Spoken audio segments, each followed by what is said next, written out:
revenir vers nous. Nous allons parler avec Marc Meyassou, qui est un des co-réalisateurs du film Nothing to Hide, qui est un film sur la surveillance de masse.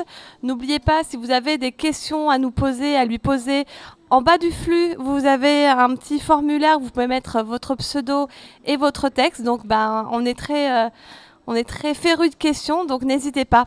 Marc, est-ce que tu peux te présenter, puis nous présenter le film ? Donc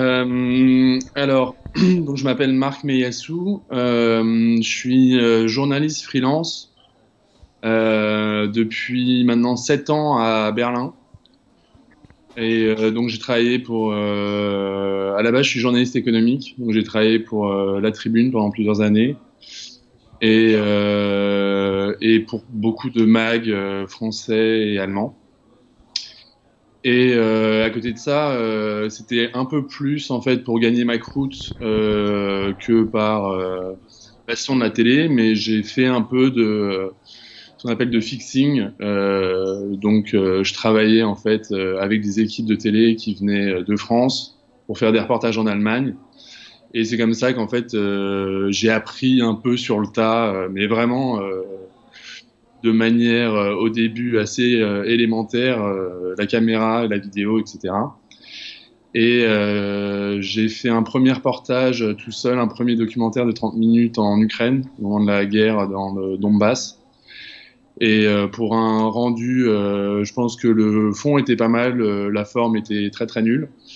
Mais ça m'a permis d'apprendre ça, et c'est comme ça qu'ensuite je me suis dit, avec Michaela, ma collègue, qu'on allait essayer de faire un documentaire sur la surveillance de masse et l'acceptation de la surveillance dans la société. Et donc le film Nothing to Hide, c'est vraiment ce qu'on pensait être un peu la pierre angulaire du problème de la surveillance de masse aujourd'hui. C'était un peu l'apathie générale après les révélations Snowden, entre autres, et toutes les autres révélations qu'il y a eu par ailleurs avec Wikileaks et autres, au fait que on savait désormais qu'on était surveillé non seulement par des agences de renseignement donc gouvernementales, mais aussi des acteurs privés, et que chaque seconde de notre vie était scrutée par tout un tas d'acteurs plus ou moins, qui travaillaient plus ou moins main dans la main. Et en fait, on comprenait pas comment les gens pouvaient accepter ça. Donc on s'est un peu penché sur la question, et on tombait tout le temps sur cette réponse que vous devez connaître aussi. En fin de discussion là-dessus, c'est de toute façon, moi je m'en fiche, ils peuvent bien regarder ce que je fais sur Internet, j'ai rien à cacher. Et donc voilà, on s'est dit qu'il fallait qu'on s'attaque entre guillemets à cette partie-là de la narration. Je suis tombé tout à l'heure sur les Geek Ferries, sur un débat sur la propagande. Et je pense que ça a beaucoup à voir avec la propagande, cette espèce de soft propagande, si on n'a rien à cacher, on n'a rien à craindre. Donc un peu le côté Big Mama, vous en faites pas, on s'occupe de tout. Ne vous souciez de rien et donnez-nous toutes vos informations, on s'en occupera mieux que vous. Et voilà, donc c'est ça qu'on a voulu un petit peu creuser. Et donc, dans ton film, tu nous présentes un acteur qui accepte justement d'être suivi pendant 30 jours, mais tu as fait aussi appel à des lanceurs d'alerte, plusieurs intervenants, des gens qui vont témoigner. Oui. En fait, dans le film, c'est un film très, comme on dit dans le jargon, très bavard, il y a beaucoup de contenu. Et on s'était dit du coup qu'on allait essayer vraiment de trouver un peu des gens qui étaient vraiment bons dans leur domaine et qui en parlaient bien. Et donc on a pris le temps, en fait, on a tourné pendant au final ça a duré quasiment 1 an et demi, les interviews. Et en fait on a attendu, comme on n'avait pas les moyens d'aller aux États-Unis notamment, on a attendu que certaines pointures viennent à Berlin, parce qu'à Berlin, il y a une grosse scène hacker et activiste. Et du coup, on a eu la chance de rencontrer Thomas Drake, donc un lanceur d'alerte de la NSA, à Berlin, et d'aller attraper William Binney, un autre lanceur d'alerte de la NSA à Bruxelles. Et quant à Mister X, en fait, c'est mon ancien coloc. C'est quelqu'un que je connais assez bien. Et alors lui, c'était exactement le prototype de le cas d'étude parfait, c'est-à-dire que c'est quelqu'un qui est intelligent, qui a un esprit critique, mais pour autant, il voulait pas se résoudre à trouver que c'était un problématique de donner toutes ces données à des, comme on disait, à des acteurs privés et publics. Et en plus, c'est un acteur, donc comme tout acteur, avec un petit côté un peu narcissiste. Et lui, en plus, est un petit peu exhibitionniste. On le voit dans le film, d'ailleurs, il peut très bien se mettre nu devant une caméra, ça l'embête pas du tout. Et donc, on se disait, si vraiment il y a quelqu'un qui, a priori, n'aurait rien à cacher, ce serait vraiment lui.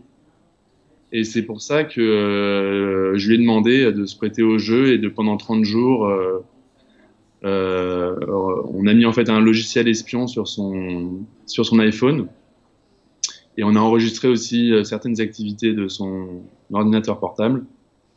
Et il s'est prêté au jeu et bah je vais pas spoiler la fin du film. Mais voilà, je vais pas spoiler la fin du film. On ne spoilons pas. Par contre, je voulais que tu nous parles de comment tu l'as financé et pourquoi tu l'as libéré à la fin. Alors on l'a financé, on l'a pas, en fait on l'a financé en s'auto-exploitant un peu, en exploitant d'autres personnes. On a fait une campagne de crowdfunding de 15 000 euros qui nous a permis de payer notamment des pros pour l'étalonnage, le mix audio, enfin des trucs qu'on n'était pas capable de faire nous-mêmes, et de payer en gros, c'est ça, la post-production et un peu nos déplacements. Et enfin voilà. Donc on s'est quasiment pas payé. Et la licence Creative Commons, ben déjà on l'avait promis au moment de la campagne de crowdfunding. Et ça venait un peu, bah, justement, en fait, au tout début, quand on a fait le film, on trouvait qu'il y avait rien comme ressource sur Internet d'accessible sur la question de l'argument j'ai rien à cacher. On se disait, ce serait bien de faire une espèce de vidéo. On savait pas que ça deviendrait un documentaire comme ça, mais il faudrait qu'il y ait quelque chose qui soit accessible en anglais et enfin voilà, et qu'il y ait quelque chose qu'on recherche, quelque chose qui puisse être utilisé justement pour combattre un peu cet argument. Et donc voilà, on voulait que ce soit sur Internet. Et après, en fait, on a eu plusieurs offres pour racheter les droits du film. Et à chaque fois, en fait, on butait sur la problème de la licence Creative Commons parce que les diffuseurs aiment évidemment pas les licences libres, même si nous, elle n'est pas 100% libre parce qu'elle est non-commercial et no derivatives, donc c'est-à-dire qu'on ne peut pas l'éditer et on peut pas la commercialiser sans notre accord. En tout cas, c'est grâce à ça si on peut vous diffuser ce soir aussi librement. Donc, on voulait vous remercier et je propose de lancer le film. Donc, si mes techniciens veulent bien lancer la vidéo, on se retrouve à la fin. D'accord. À tout à l'heure, Marc, merci. Ouais, à tout à l'heure. Bon visionnage. Merci.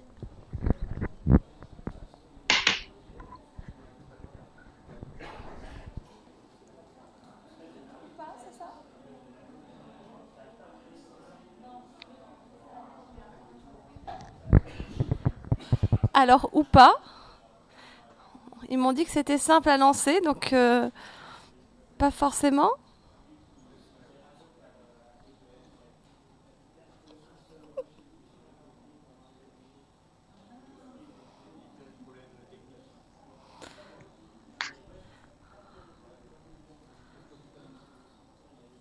Bon, du coup, on a un petit problème technique. Est-ce que tu veux nous redire quelque chose d'autre sur le film? Euh, ouais. Bon, sinon, le film, si ça peut aider, il est aussi il est en streaming sur Vimeo, sur YouTube. Je sais pas si ça peut aider à la technique. Et sinon, qu'est-ce que je peux dire sur le film? Bah, peut-être pour revenir à la licence Creative Commons, c'est quand même aussi vachement quelque chose qui nous est venu à force de côtoyer le milieu hacker et aussi les gens qui bossaient sur le logiciel libre. Il y a énormément de développeurs qui passent, qui donnent de leur temps vous m'entendez, ouais? Oui, oui. Ouais. Qui donnent leur temps pour créer des biens communs, qui sont les logiciels libres. Et du coup, on se disait que nous, ce serait un petit peu notre contribution aussi à cette scène de faire en sorte que le film soit visionnable. Et ce qui est intéressant, par exemple, c'est que on l'a sorti donc il est principalement en anglais, mais il a été sous-titré, on l'a sous-titré nous en 3 langues, donc anglais, français et allemand. Il y a Creative Commons Spain qui nous a fait une version espagnole. Et là, on a des gens au Portugal qui sont en train de finir une version portugaise, des Italiens qui font la version italienne, qui va sortir aussi très bientôt. Et là, il y a même des Japonais qui font la version japonaise. Donc finalement, de le faire sous licence libre, ben, ça fait que les gens, un peu pour nous remercier ou pour co-développer le film, nous ont proposé gracieusement leur service. Et donc là, on va voir le film en 7 langues. C'est devenu international en fait. Ben ouais. Alors me fais signe en me disant que c'est bon, donc bah, je propose qu'on nous lance la caméra et je te dis à tout à l'heure. Ok, à tout à l'heure.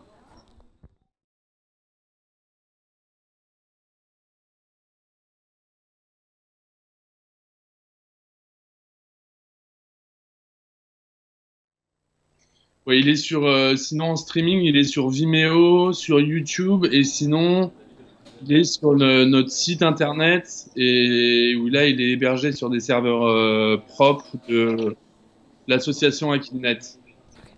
Est-ce que vous avez moyen de savoir combien de fois il a été récupéré, donc vu par à peu près combien de personnes? Euh, alors, j'ai pas regardé récemment.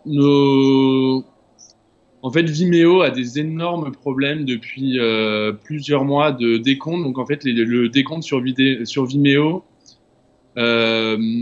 diffère des statistiques qu'on a nous en tant que chaîne. Mais en gros, sur Vimeo, on doit être à 100 000 vues et sur les différentes vidéos de Vimeo, parce que pour chaque langue, c'est une vidéo différente. Sur YouTube, je pense qu'on doit être à 70 000, pardon, si 70 000, c'est ça. Et sur le BitTorrent, on n'est pas capable de savoir. Mais je sais que Sacha d'Akilnet, donc Akilnet, c'est l'antenne en Gironde de la FFDN, et lui disait qu'il y avait eu un gros trafic au début. Comme c'est ses serveurs, il peut pas estimer précisément, mais donc voilà, on doit être à entre 150 et 200 000, et après il a été mis sur énormément de sites de streaming en ligne, et ça du coup on peut pas savoir du tout. Alors, autre question, pourquoi les gens sont-ils incapables de se rendre compte à quel point leur intimité peut valoir cher? Bah, c'est la grande question.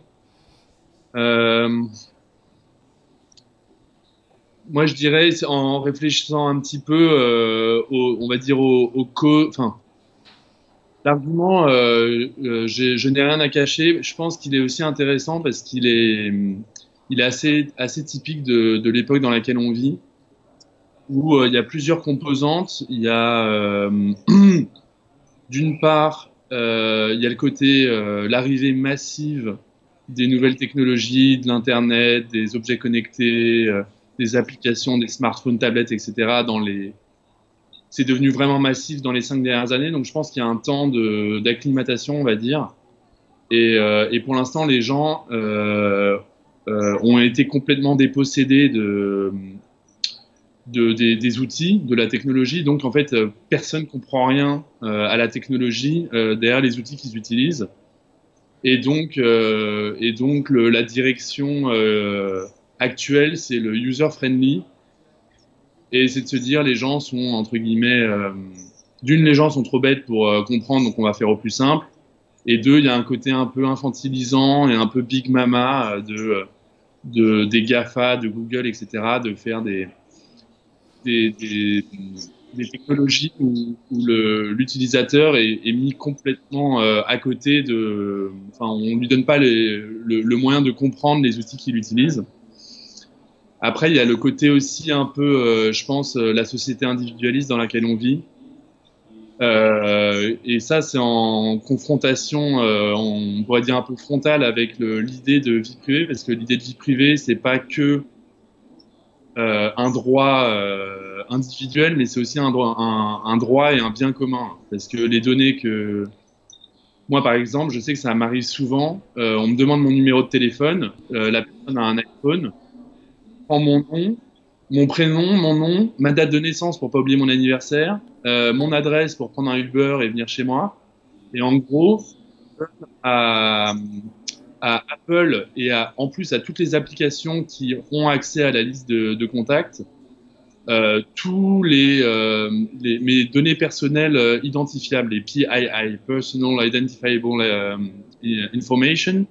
Et en gros, ça, par exemple, si un jour il y a une de ces applications, en général très mauvais en sécurité informatique, se fait hacker, on peut faire du social engineering avec mes données, appeler, imaginons Free, demander d'utiliser, donc en donnant mon nom et ma date de naissance, ça suffit souvent.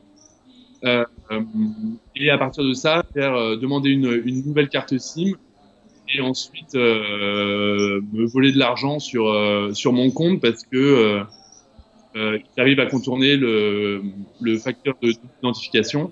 Donc, que ce soit ça ou que ce soit ce dont on parle dans le film avec les métadonnées et la collecte des métadonnées et le fait qu'on communique ensemble et qu'on peut mettre en danger d'autres personnes que soi, c'est quelque chose qui rentre en confrontation, comme je disais, avec la tendance assez individualiste de la société d'aujourd'hui et qui fait que les gens, du coup, par facilité, par égoïsme un peu, et parce qu'ils ont perdu le contrôle sur la compréhension des outils, préfèrent se cacher derrière cet argument, j'ai rien à cacher et mes données personnelles, je m'en fiche un peu. J'ai un problème, on m'entend pas. On m'entend pas? Non, toi on t'entend, c'est moi qu'on n'entend pas. Mais voilà, mais sinon, c'est pour ça que dans le film, on a voulu pas faire un film qui soit très axé sur qu'est-ce que les gens vont perdre de manière individuelle avec le credit rating et tout. On l'a fait un petit peu au début, mais on a vraiment voulu plus mettre l'aspect sociétal en avant pour vraiment faire prendre conscience aux gens que c'était avant tout ça qui se jouait, un choix de société. Et aussi peut-être un petit peu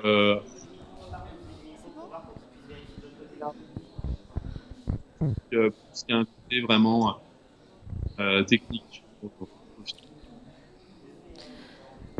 Alors, autre question. Les deux experts qui regardent les données de Mr. T l'ont-ils fait professionnellement ou bénévolement? Combien de temps cela leur a pris d'étudier 30 jours d'information? Ils ont fait ça. Clara, alors, comme je disais avant le film, comme on avait en fait quand même très peu de moyens, Clara, elle avait une situation, on va dire, bref, elle n'avait pas besoin de, elle avait un job par ailleurs, etc. Claudio, c'est le cofondateur de Global Leaks. Il a travaillé pour Mozilla, mais c'est un freelance, c'est un développeur qui fait beaucoup de logiciels libres aussi. Et donc lui, on l'a rémunéré, mais vraiment pas beaucoup, et on l'a rémunéré en plusieurs. En fait, quand on a eu un peu de rentrée d'argent dans la diffusion, du coup, on a redistribué. En fait, on continue encore aujourd'hui de redistribuer un peu les recettes des projections dans les cinémas. Et je sais que c'est. Alors Claudio, il a passé pas mal de temps. Il a passé, je pense, 10 jours. Parce que c'était une telle masse de données, même seulement 30 jours, sur une seule personne, il fallait organiser cette masse informe de métadonnées. Et je sais que Claudio, il a passé au moins 10 jours pleins, et Clara, plusieurs jours aussi. Donc, ouais, c'était un gros boulot. Donc, finalement, c'est pas rentable d'espionner quelqu'un à ce point-là.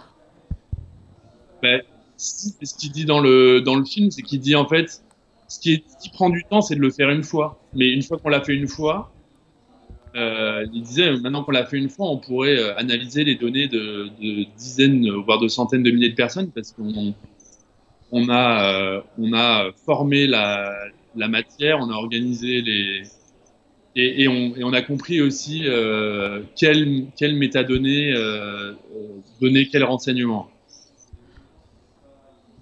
Alors, je saute du coq à l'âne, mais il y a Heidi qui a trouvé très original le fait d'aborder l'espionnage de la Stasi qu'a subi Vera Langsfield dans ce documentaire. Elle pense que c'est parce que ça a dû parler aux Allemands. Pourquoi vous avez décidé d'interroger Vera? Bah parce que moi déjà on était en Allemagne, on était à Berlin, donc l'histoire de la Stasi on la connaît bien. Et en fait c'est un sujet qui, notamment quand on parle avec les lanceurs d'alerte, que ce soit les deux de la NSA, mais aussi Annie Machon qui était pas dans ce film finalement, mais qu'on avait rencontré. Les stratégies et les tactiques du KGB et de la Stasi en fait reviennent beaucoup. Et la NSA, par exemple, a beaucoup influencé. La Stasi a beaucoup influencé la NSA à la chute du mur de Berlin. Il y a beaucoup de gens de la Stasi qui ont été recrutés par les agences américaines. Et donc il y a une vraie continuité. Ça, c'est pas quelque chose qu'on a gardé trop. Il a fallu enlever beaucoup de choses dans le film. Mais les deux, Thomas Drake et William Binney, expliquent ça beaucoup en fait. Les liens, que ce soit dans la symbolique au niveau des écussons de la Stasi et de la NSA, avec les clés, l'aigle, ou ce qu'on aborde rapidement dans le film, cette obsession de récolter toutes les informations, et le fait que perdre une information était considéré comme un échec, c'est une constante qu'on trouve même avant, mais qu'on trouve à la fois à l'époque de la Stasi et dans les agences de renseignement modernes. J'ai trouvé ça assez incroyable finalement, puisque à la Stasi, les informateurs étaient souvent des proches, tout comme maintenant avec les entreprises style Facebook, on donne des informations de nos proches, de nos contacts. Ouais. Ouais, exactement. Finalement, ça change pas beaucoup. C'est toujours la même technique, que ce soit passé par de l'informatique ou par de la vie réelle. Ouais. Sauf qu'aujourd'hui, c'est peut-être moins, c'est pas conscient, mais les gens se rendent pas compte que en enregistrant mon nom avec toutes mes données dans leur téléphone, ils le donnent à 10, 15 entreprises privées immatriculées de l'autre côté de l'océan. C'est pas quelque chose qu'ils font de manière consciente. Ouais. Du coup, ça encourage à mentir à ses amis, à pas leur donner la vraie adresse ou la vraie date de naissance.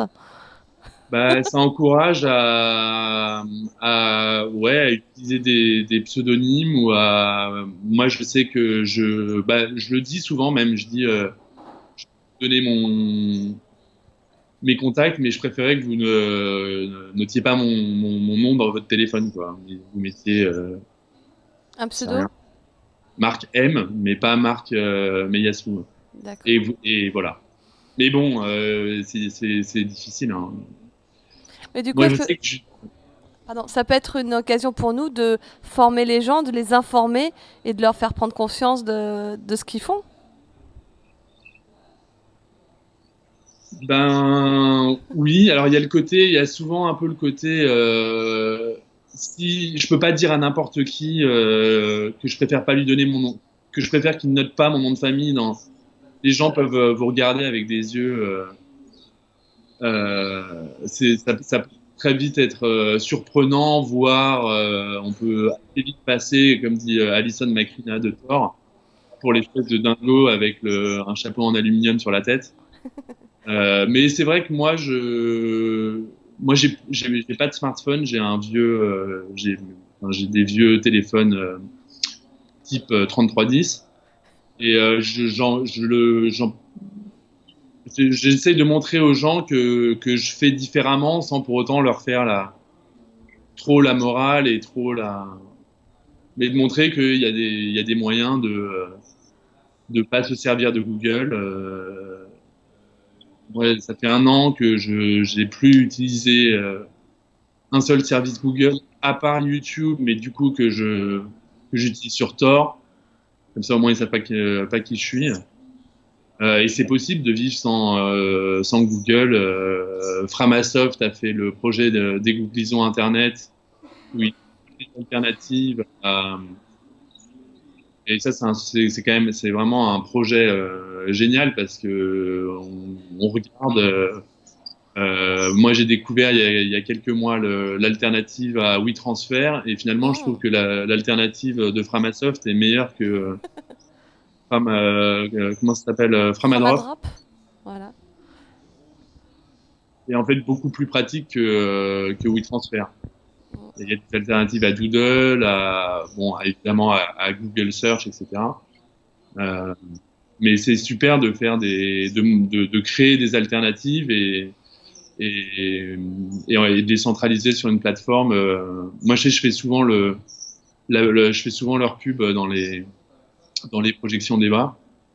Euh, je fais la pub des crypto-parties beaucoup aussi. Parce que moi, c'est comme ça que j'ai commencé, c'est avec des crypto-parties. Tu as appris à protéger tes données, à passer par un réseau comme le réseau Tor. C'est Voilà, ouais. comme ça que tu as découvert tous les services de Framasoft? C'est- Alors, Framasoft, j'ai découvert un petit peu plus tard, mais les crypto-parties, justement, de ce que je disais un peu plus tôt sur la dépossession des outils.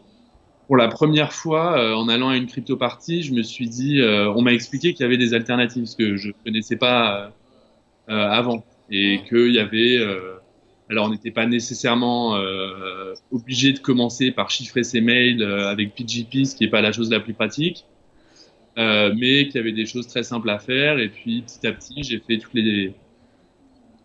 à peu près aussi, j'ai fait à peu près toutes les étapes en tout cas de ce qu'on peut apprendre dans les crypto-parties.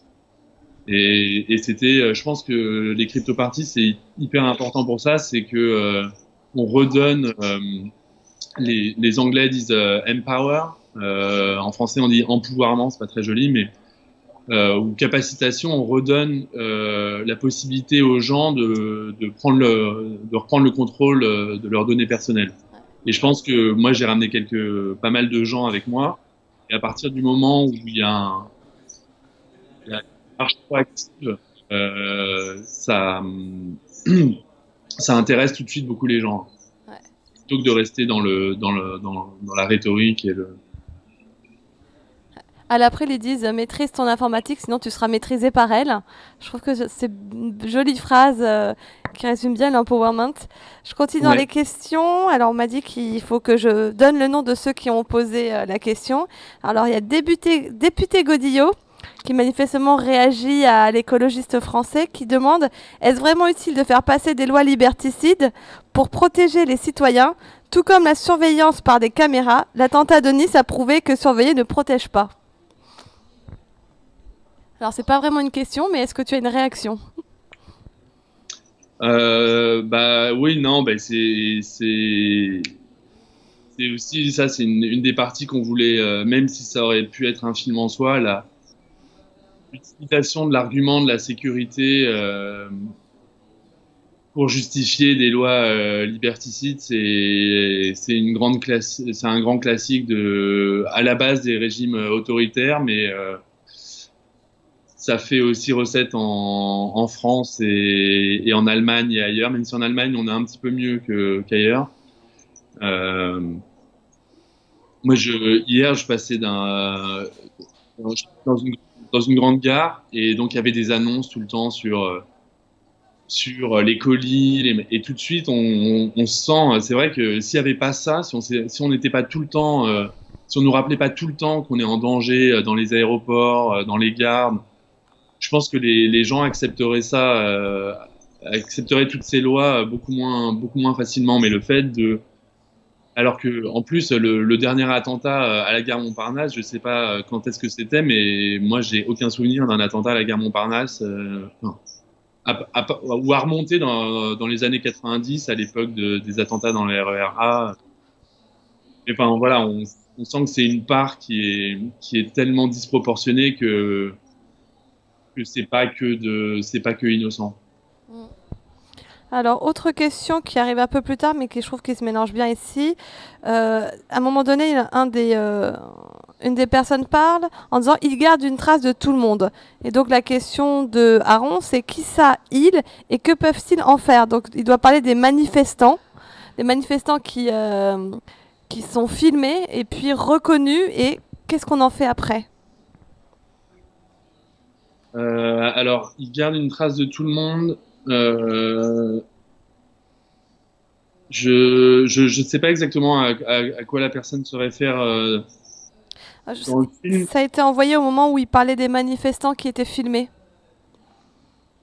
Bah, ouais, après, il y a ça, on le sait depuis plusieurs années. On sait même que c'était sorti à peu près, au moment où on faisait le film, que même Facebook faisait de la reconnaissance faciale et maintenant c'est évident sur sur des foules et notamment dans des manifestations. Je sais plus où c'était. Euh,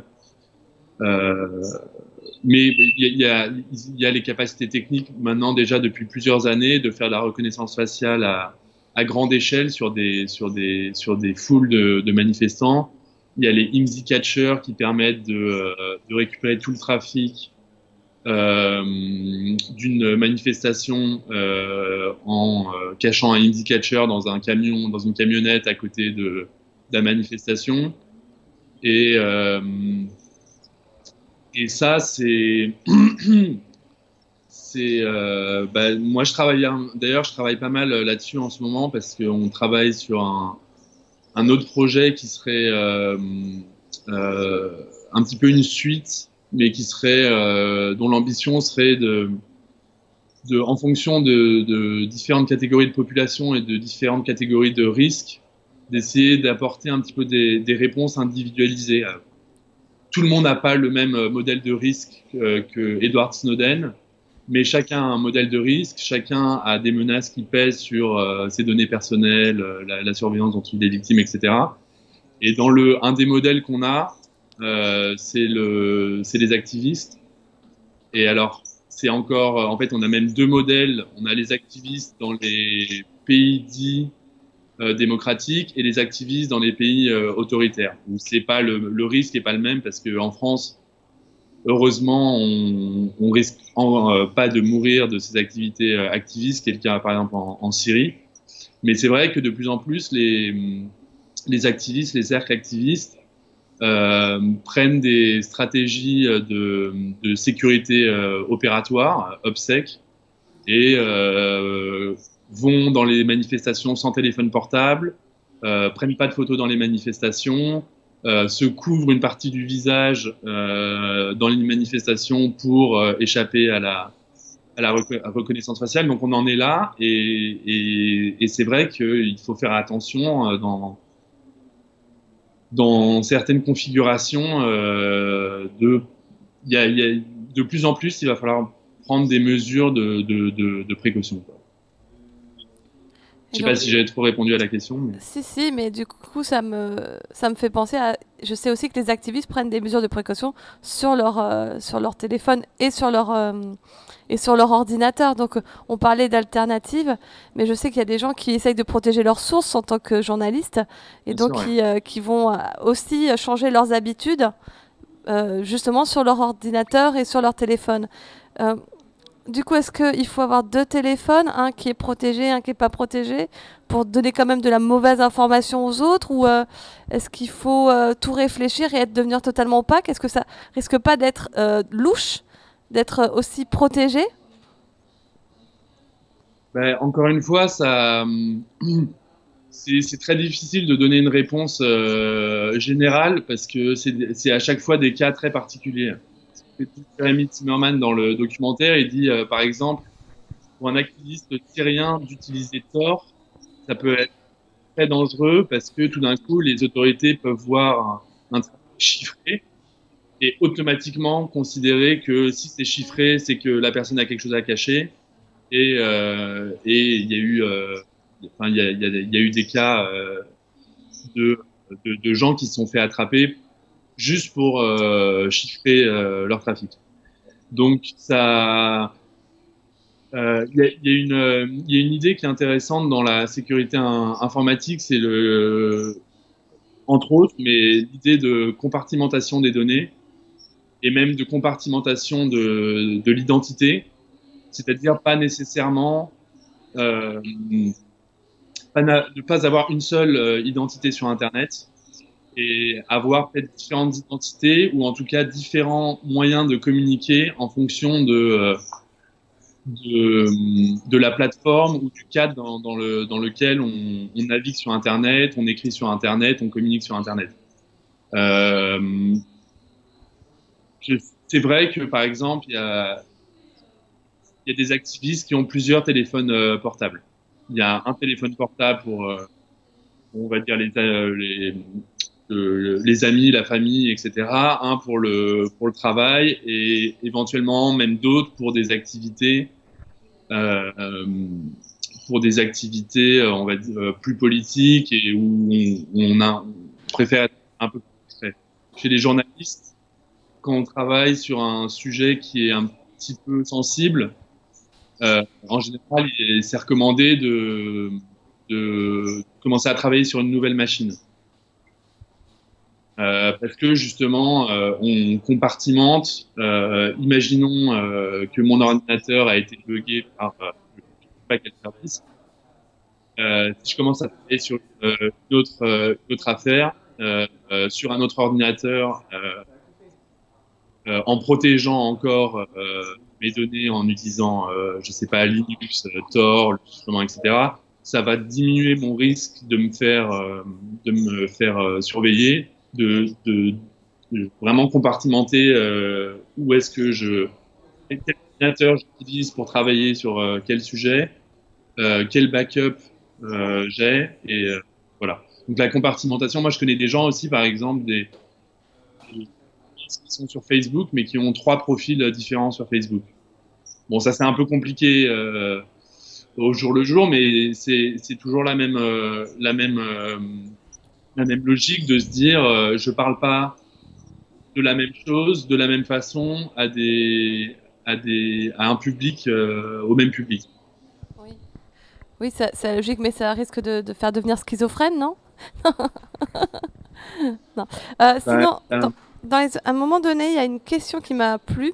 Donc, quelqu'un qui se rend compte que finalement la surveillance de masse, bon, c'est ce qui est fait, mais qu'une surveillance ciblée est beaucoup plus dangereuse. Et donc, il dit en quoi c'est plus dangereux? La surveillance ciblée est plus Et plus dangereuse. dangereuse que la surveillance de masse. Et demande en quoi c'est plus dangereux. Nous, dans le film, on plébiscite plutôt c'est c'est un peu un pis-aller. C'est pas il y a des problèmes à la surveillance ciblée, mais on pense que la surveillance ciblée est quand même préférable à la surveillance de masse, ne serait-ce que pour une raison fondamentale, c'est qu'elle requiert l'aval d'un juge. Et c'est quand même le principe, le fondement d'une société démocratique que l'exécutif soit qu'il y ait un garde-fou de l'exécutif par le judiciaire. Or, avec la surveillance de masse, et toutes les nouvelles lois récentes en France, Ouais. on se passe de l'aval du juge et c'est l'exécutif qui a tous les pouvoirs. Et c'est vrai qu'il me semble qu'il y avait des juges qui avaient manifesté justement contre ces lois-là, où ils étaient exclus totalement. Ils disaient que bah, il y avait plus que le pouvoir exécutif enfin, qui avait tous les droits sans passer par eux. Ouais. Alors, une question. Vous parlez essentiellement de la surveillance de maths faite par les États. Qu'en est-il de celle faite par les entreprises?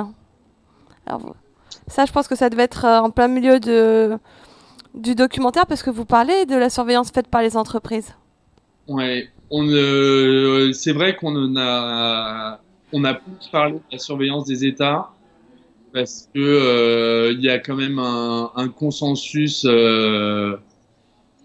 là-dessus aujourd'hui, même si ça pourrait très bien changer, que le plus dangereux, ce qui coûte le plus de vie, c'est quand même la surveillance des États. Et après, pour des raisons en fait assez triviales, on n'a pas réussi à rencontrer les gens de Facebook et de Google. Et donc on avait, à part l'expérience Mister X qui montre quand même, je pense, assez bien le côté euh, ultra intrusif et général de la surveillance privée. Il y a un moment donné aussi, ça c'est quand on fait un film, il faut faire des choix parce que notre premier rough cut, il faisait 3h30, je crois. 3h30. Et ouais, 3h30. Ouais. Et donc après, on a élagué, on a dû faire des choix. Ouais. Parce qu'on voit à un moment donné un petit jeune qui a été comment dire, qui est allé en justice contre Facebook. C'est vrai qu'on le voit pas beaucoup. J'imagine que vous avez dû quand même le filmer beaucoup plus que ça. Donc Mais ouais, on a filmé 1 jour et demi avec lui. 1 jour et demi pour combien de temps à l'écran finalement? 20 secondes, 30 secondes. Ouais. Ouais. Vous aurez peut-être de quoi faire un autre film en fait avec tout ce que vous avez. Ben, Faut, ouais. faut vous financer. Alors, dans les autres questions qu'on a, si on peut penser qu'on n'a rien à cacher, on peut penser qu'on n'a rien à dire non plus. Quid de la liberté d'expression? Ça ressemble un peu à du Snowden comme question, ça. Ouais, bah, mais c'était très bien prouvé. Je pense que c'est un des meilleurs arguments parce que c'est vrai que les gens veulent bien dire à la rigueur qu'ils ont plus de vie privée, mais ils n'arrivent pas psychologiquement. Ils sont trop fiers pour se dire qu'ils sont prêts à renoncer à leur liberté d'expression. Donc du coup, c'était assez bien trouvé. On l'a mis sur notre site aussi, et on l'a mis dans le film. Ouais. D'accord. Mais alors, du coup, moi, ce que je crains, si on est tous surveillés comme ça, c'est l'autocensure. C'est le fait qu'on n'ose plus dire certaines choses et que du coup, on veuille absolument rentrer dans un moule. Est-ce que c'est pas une des issues qui risque d'arriver si si on laisse cette surveillance s'imposer partout? Si, ouais, bah, évidemment, on l'aborde aussi à la fin du film, et je crois, que c'est Jérémy Zimmerman qui dit bien, et ça, je trouve que c'est très vrai, que de savoir surveiller, ça peut marginaliser pas mal de gens. Moi, je sais qu'il y a des, il y a des, il y a des sites, par exemple, que je vais pas voir en clair, alors que j'ai pas de raison de pas aller sur enfin dans le cadre de mes recherches, je suis obligé d'aller sur Tor beaucoup, alors que je fais rien de mal, mais je me dis quand même trop rechercher certains mots-clés, certains sujets, ça, Ça attirerait ça pourrait l'attention. rentrer, je pourrais me faire repérer. Et Ouais. après, il y a un autre truc aussi, c'est parfois, je suis en communication avec des gens et je me dis, bah, typiquement Drake, d'être en communication par mail avec quelqu'un comme Drake, bah, on était obligé parce que, mais ça nous fait rentrer aussi ça c'est les révélations Snowden qui l'ont montré, c'est les deux ops. C'est si Drake est considéré comme une cible, tous les gens qui communiquent avec lui, plus tous les gens qui communiquent avec les gens qui communiquent avec lui, donc potentiellement avec toi Magali, si on regarde les révélations Snowden, moi normalement je suis surveillé pour avoir discuté avec Drake, et tous les gens avec qui j'ai écrit le sont aussi, ce qui est complètement et donc c'est vrai qu'il peut y avoir une forme de discrimination dans le sens où on peut réfléchir à deux fois avant de parler avec certaines personnes. Et Et, ça, c'est hyper dangereux. et du coup, les gens qui discutent avec toi, ils peuvent aussi réfléchir juste au fait de discuter avec toi parce qu'ils savent que tu as fait ce documentaire et donc potentiellement tu as discuté avec ces gens. Et là, on revoit l'attitude de l'amie de l'écologiste français qui disait qu'elle était totalement mal à l'aise, qu'elle se sentait presque violée dans son intimité et qu'elle avait mis du temps à se remettre de savoir qu'il avait été surveillé et donc potentiellement suivi et elle-même avait subi le même sort. Ouais, ouais, ouais.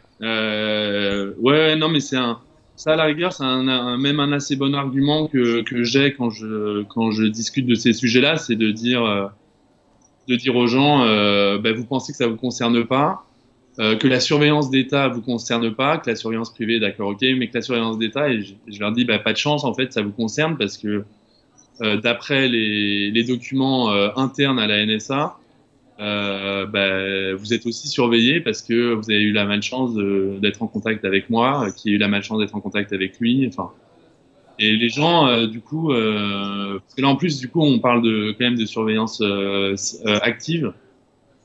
Donc, et en fait, ce qui est vraiment absurde dans cette approche, c'est que avant, on disait que dans le monde, on était à 7 poignées de main de n'importe quelle personne dans le monde. Mhm. On avait 7 intermédiaires avec n'importe quelle personne sur la planète. Et on dit que maintenant, avec Internet et les réseaux sociaux, c'est plus que 5. Or, si on dit qu'on regarde 2 intermédiaires, c'est-à-dire que sur 5, il y en a déjà 2. Donc, ça veut dire qu'il y a une proportion absolument énorme complètement disproportionnée de gens qui seraient surveillés activement en rapport à la population mondiale. Parce que moi, par exemple, j'ai discuté j'ai envoyé des mails et j'ai communiqué de manière électronique avec depuis le projet, je sais pas, avec des centaines, voire Mhm. des milliers de personnes. Et Thomas Drake, pareil, enfin, ça représente. C'est vrai que ça peut aller très vite. Je crois que nous, on a été en contact parce que je voulais t'inviter. Et du coup, ben là, tu passes sur Skype, sur le compte de quelqu'un d'autre. Et du coup, là, ça te rapproche de plein d'autres gens d'un coup, sans que tu sois directement en contact avec eux. Donc, c'est aussi la force d'Internet, cette communication-là. Ouais. Alors après, quand même, moi, je vais dire un truc, c'est que moi, j'aime pas jouer à me dire. Je suis surveillé, etc. Je préfère me dire que je le suis peut-être, mais pas parce que justement, comme tu disais avant, après c'est un et moi j'ai vu des gens notamment, enfin je vais pas citer les organisations, mais des gens qui sont vraiment à risque à cause du travail qu'ils font et le poids psychologique de ça, c'est vraiment dévastateur. Donc moi, j'ai juste fait un documentaire, j'ai rien fait de très grave, donc je pense pas être surveillé plus que ça. Et j'ai pas envie de jouer, et je pense qu'il faut pas jouer à cette peur non plus. Parce que là, on commence à s'auto-censurer, on commence à éventuellement développer des névroses, voire des psychoses, il y a des histoires hein, de gens qui développent des maladies psychiques, de paranoïa, je sais pas comment dire en français, Verfolgung en allemand, de sensation de poursuite, etc. Et donc non, c'est pour ça tout le. D'ailleurs, on se disait, là, du coup, on travaille sur autre chose, mais on se disait que ça serait une très bonne idée un très bon autre sujet de faire une séquence psychiatrique à terme de la surveillance. Ça m'amène à une des autres. Alors, c'est toujours pas une question, c'est un commentaire. J'ai été très émue par la jeune fille qui parle de son manque d'intimité lors de la mort de sa mère. Donc, ben là, on est effectivement cette jeune fille-là qui se savait espionner, écouter et qui allait cacher les téléphones dans son frigidaire pour pouvoir partager les derniers instants de sa mère tout en intimité. Ça t'est déjà arrivé, toi, de mettre ton téléphone dans un frigidaire ? Non, non, ça m'arrive de pas prendre mon téléphone. De le laisser consciemment chez toi ? Ouais. D'accord. Alors là, j'ai une question de quelqu'un qui s'y connaît pas du tout et qui me demande comment Facebook peut-il être sur d'autres sites avec plein de points d'interrogation. Facebook, en fait, ils ont plusieurs moyens de suivre les gens sur les sites et notamment ils ont des balises, tout ce qui est par exemple, dès qu'il y a un bouton like ou un bouton recommandé sur Facebook ou partagé sur Facebook, ça veut dire que Facebook est actif sur la page. Pour ça, il y a ce qui est pas mal, c'est d'utiliser par exemple avec Firefox, Mozilla Firefox, le navigateur. Ça donne, il y a plusieurs add-ons. Il y en a un qui est pas nécessairement le meilleur en termes de open source, etc. Mais Ghostery, et on voit et on peut les bloquer. Donc on peut bloquer. Il y a celui-là, il y a Disconnect aussi. Il y a Privacy Badge de Electronic Frontier Foundation, IFF. Mais il y a des add-ons qui sont très bien sur celui-là. Et en gros, c'est des choses que tu installes sur ton navigateur qui empêchent les autres sites de voir sur quel site tu es allé, c'est ça ? Voilà. Ok. Et donc, ouais. On les bloque. En gros, il faut ajouter dans les add-ons, donc dans le menu de Firefox, Disconnect ou Ghostery, ou même les deux d'ailleurs, pour peu qu'il y en ait qui n'aient pas tous les trackers.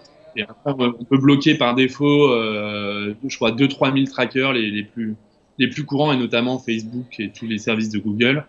Et après, on les voit, ils sont barrés, mais on voit, c'est intéressant aussi, parce qu'on voit, je crois que t'as mis à dire ça, mais je crois que le pire site d'information pour ça, c'est quand même Le Monde.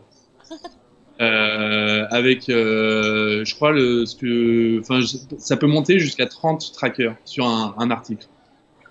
Donc en fait, 30 trackers, c'est des petits espions qui partagent des informations, c'est ça ? C'est des sociétés privées qui suivent notre connexion. Ouais. Et alors, quelles informations ces sociétés peuvent-elles obtenir quand on va sur ces sites ? Après, ça dépend de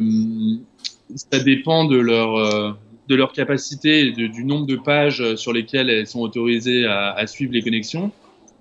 Mais assez vite, imaginons même un tracker seul, c'est toujours la question des métadonnées et il peut voir assez vite se renseignent sur l'actualité, quel genre d'actualité, s'ils aiment le sport, quel sport, quelles sont les pages visitées, à quelle heure, à quelle fréquence. On peut, c'est un petit peu l'analyse qui a été faite des métadonnées dans Mister X. On pense, c'est vrai, quelques visites du monde, c'est pas grand-chose. Par contre, 2 ans de visite du monde, ça, ce qu'on dit souvent sur les métadonnées, c'est que les métadonnées agrégées deviennent du contenu. Et alors, dans ton documentaire, vous dites que vous n'avez pas accès au contenu, que vous vous servez juste des métadonnées. Alors, pour les gens qui n'y connaissent rien, quelle est la différence entre le contenu et les métadonnées? Ouais, les métadonnées, c'est par exemple si moi, là maintenant, j'appelle un ami au téléphone. La métadonnée, ce sera par exemple si j'ai un smartphone avec la localisation activée, ma localisation GPS au moment de l'appel, le numéro, le numéro de la personne que je joins, l'heure, la durée de l'appel, et du coup, si on agrège la fréquence des appels, donc si c'est quelqu'un on peut en fait, avec des numéros de téléphone, on arrive très très très facilement à savoir, par exemple, qui est le ou la partenaire de la personne, les amis proches, éventuellement une affaire ou une amourette. Alors, il y a un exemple qui est assez connu des métadonnées, c'est si si mettons il y a une femme appelle un centre d'analyse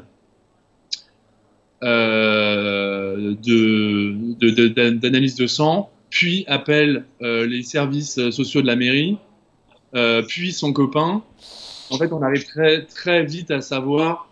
Il y a des choses qui trompent pas dans les métadonnées. On n'a pas besoin du contenu.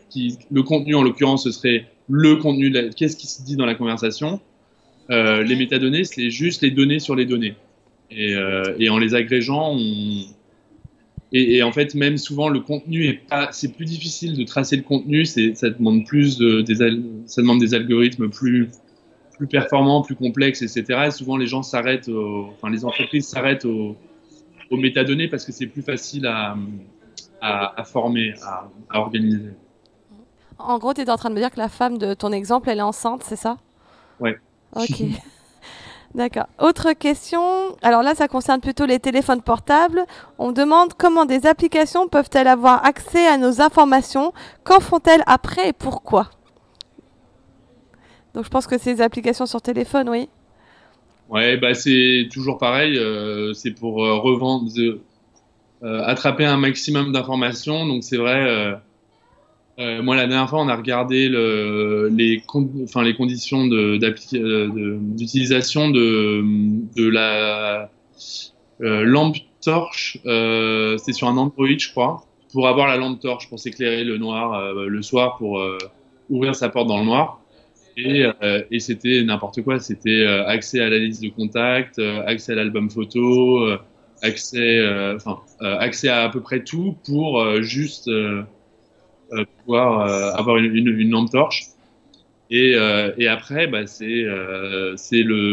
plus il y a de données, plus il y a de personnes sur lesquelles on a de données, plus le trésor de guerre est gros, et plus on va pouvoir vendre ça à des annonceurs derrière.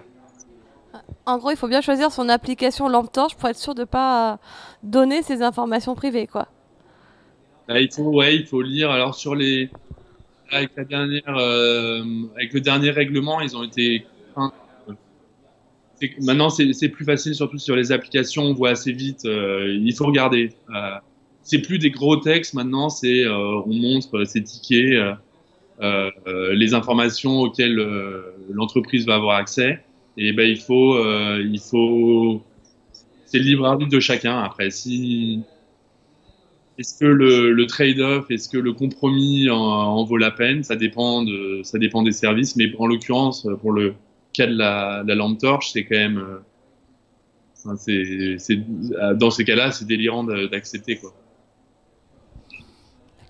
Est-ce que tu veux rajouter autre chose? Parce que là, j'ai fait le tour des questions. Je fais un reload pour vérifier, mais voilà, j'ai fait le tour des questions. Est-ce que toi, tu as un message que tu voudrais dire à tous ceux qui nous suivent? Ben, en général, c'est justement à la fin que je dis aux gens d'aller à des crypto-parties. Notamment en plus alors en Allemagne, on est très chanceux, il y en a énormément. À Berlin, il y en a 3 par semaine quasiment. Et en France, c'est un petit peu plus difficile. Mais souvent, je pense que c'est parce que les gens savent pas, donc les gens ne demandent pas. Et je pense il y aurait beaucoup de gens dans la communauté hackers ou des développeurs du logiciel libre, etc., qui seraient prêts à le faire, à les organiser. Mais il faut qu'il y ait une demande pour ça. Il y a un site CryptoParty, on peut contacter. Pour ceux qui sont, alors je suis désolé, moi, en France, je connais un peu plus la région parisienne. Je sais au Reset, Oui. il y a une fois par mois au Reset, je crois que c'est la Quadrature du Net qui organise une crypto party. Donc allez sur la page et après allez sur Framasoft, regardez, dégooglisez Internet. Qu'est-ce qu'il y a d'autre? Je crois que la Quadrature du Net a traduit un site très bien qui s'appelait My Shadow de Tactical Tech, qui sont aux États-Unis et à Berlin, qui permettent de voir les traces en fait c'est un programme interactif où on peut dire j'utilise tel ordinateur, j'utilise tel téléphone portable avec telles applications et on arrive à voir une estimation de données qui sont cédées et on peut essayer de jongler, de se dire alors si au lieu de tel téléphone, je prenais tel téléphone, au lieu de Windows, j'allais sur Linux et là on peut voir comment on progresse en termes de défense de la protection des données. Et donc le site c'est My Shadow, mon ombre en anglais. Et je crois qu'il a été traduit par la Quadrature.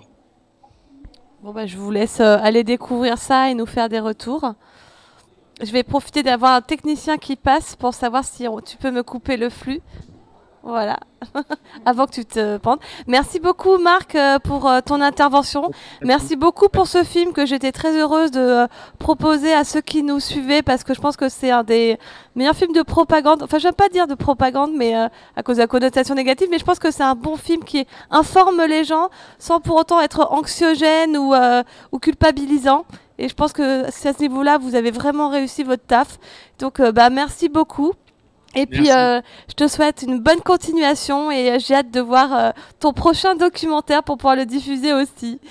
Au revoir et à bientôt. Bonne soirée. Bonne soirée. Au revoir.